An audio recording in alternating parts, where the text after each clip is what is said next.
Ang aking pong privilege speech ngayong umaga, Mr. Presiding Officer, ito po'y may kinalaman tungkol po sa akin nabasa kagabi na medyo nakakabahala sa aking palagay, bagamat ang sabi po ng iba ay hindi raw po tama na sagiin natin dahil ito'y sa Puerto Princesa ang patungkol ito.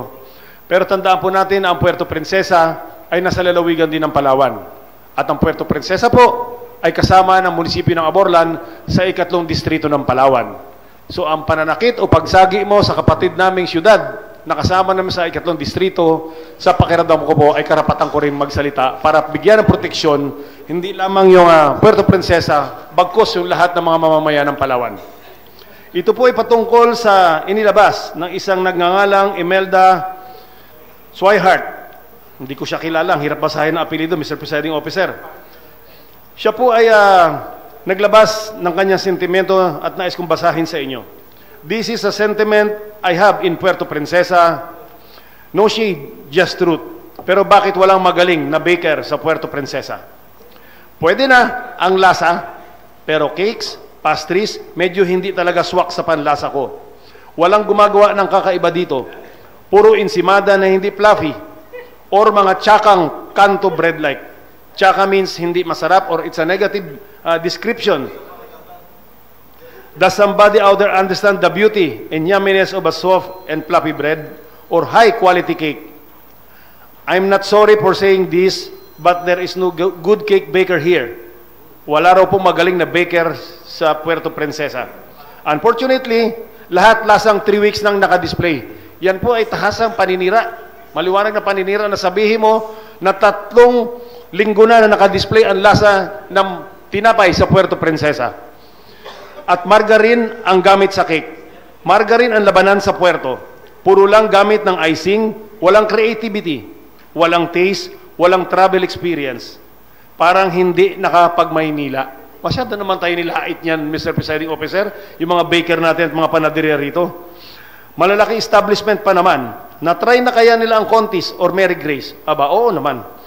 Kahit ganun lang or somewhere, magpaturo talagang masarap, bakit puro ganito? Ito po'y isang ipinost ng isang babaeng nagngangalang Imelda Swihart na kung saan ay sa tingin ko po ay nakakasira ng imahe ng siyudad ng Puerto Princesa, ng 2nd distrito ng Palawan at ng probinsya ng Palawan. Bakit po?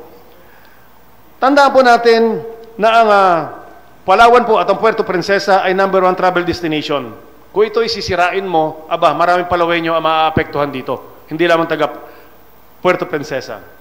At alam po ba ninyang maraming Palawenyo ang nabubuhay sa turismo? At kung kanya itong sisirain sa pamamagitan ng kanyang paglalabas sa social media ng mga ganung pahayag, nakakalungkot naman po na kung hindi natin bibigyan ng pagtatanggol na hindi naman totoo yung kanyang mga pahayag. Para po sabihin ko sa kanya, kung siya may nakikinig sa mga oras na ito, kanyang mapapanood, natikman na ba niya ang Le Dessert bread o wheat bread na gawa po ng Le Dessert? Napakasarap po niyan. Natikman na ba niya yung napakasarap na cake ni Nora Quicho ng Misty? Natikman niya na ba ang bread talk ng SM? Yung pandesal po sa Manalo Extension na pinipilaan tuwing umaga? Yung Baker's Hill na dinadaanan ng lahat ng mga turista para bumili ng pasalubong? Yung McCoy's po ni Miss Lua Padilla Hagidorn na napakasarap ng kanyang mga cakes? Natikman na ba niya?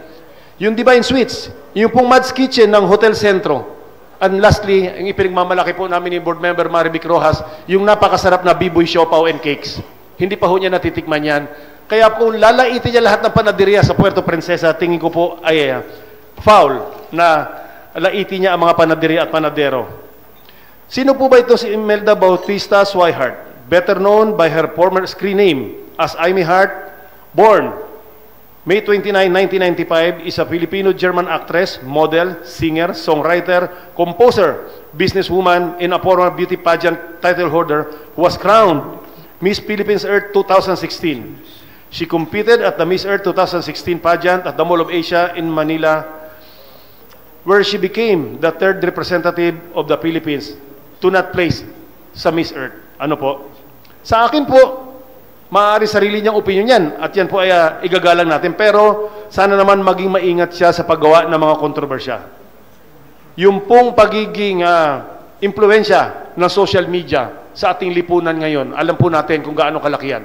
Maski noong nakaraang eleksyon, nakita natin kung gaano kalakas makapanira at makasira ng reputasyon ang social media. Kaya ang panawagan ko po sa lahat ng mga social media influencer, lalong-lalo na po sa nasabing babae na ito, na mag-ingat at maging responsable. Being a beauty queen doesn't give her the right na magsalita ng ganon sa mga panadero natin at panaderia sa Puerto Princesa at sa lalawigan ng Palawan. Dahil siya po ay dapat isang model. Hindi niya rin dapat sirain ang image ng Palawan at Puerto Princesa dahil nga po tayo ay number 1 tourist destination sa lalawigan, sa bansa ng Pilipinas. Nais ko rin po sanang sabihin na hindi wini-welcome sa lalawigan ng Palawan ang ganong mga attitude. At sino ba siya para magsalita ng ganon? Muli po, nais ko pong ipagbigyang diin sa sangguniang panlalawigan na ito na aking pong sinasabi is my personal sentiment sa issue na to. Bilang isang taga-ikatlong distrito, nakasama namin ang siyudad ng Puerto Princesa. Gusto ko po sabihin sa plenaryong ito na I therefore denounce such kind of a statement which is uncalled for, na hindi po nakakatulong sa lalawigan ng Palawan at sa siyudad ng Puerto Princesa. Marami pong salamat.